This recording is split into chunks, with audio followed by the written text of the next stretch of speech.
د علي وزیر پیغام افغانانو او ولسمشر غني لپاره د چې څه یې ویلي ویډیو را سره تر اخره پورې وګورئ. ګرانو لیدونکو السلام علیکم.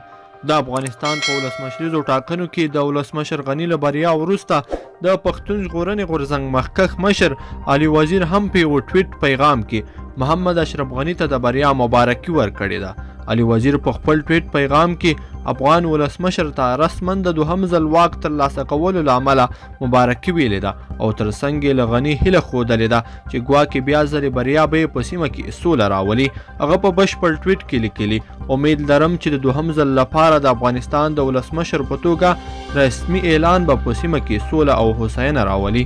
علي وزیر هیله څرګنده کړې ده چې د ترهګرۍ پر ضد به د ولسمشر غني مبارزه دوام ولري او ښایي راتلونکي 15 کاله د هغه حکومت د افغانستان او سیمې لپاره د ثبات لامل وګرځي.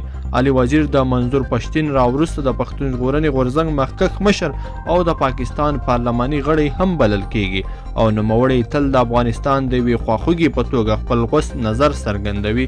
علي وزیر چې په پاکستان کې د پښتنو لپاره حقونه غواړي بلکې په ډیورن کرښې د تیر شوي غزن تار لرې کولو ګواښ هم کړی دی. دا په داسې حال کې ده چې د افغانستان جنجالي ټاکنې تیره شپه د وروستي ځل لپاره د انتخاباتو کمیسیون د اعلان نه مخې ولسمشر غني وګټلې او یو ځل بیا یې د افغانستان لپاره د 15 کلونو واک ترلاسه کړ.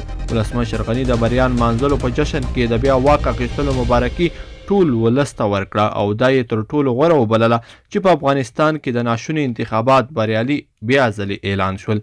ګرانو لیدونکو په دې هیله چې دغه ویډیو به مو راسره تر پایه پورې کتلی وي. که چیرې مو دغه ویډیو خوښه شوي نو درسره لایک یې کړئ او زموږ دغه هیواد پریس چینل هم درسره سبسکرایب کړئ. تر بلې ویډیو پورې د لوی الله په امان.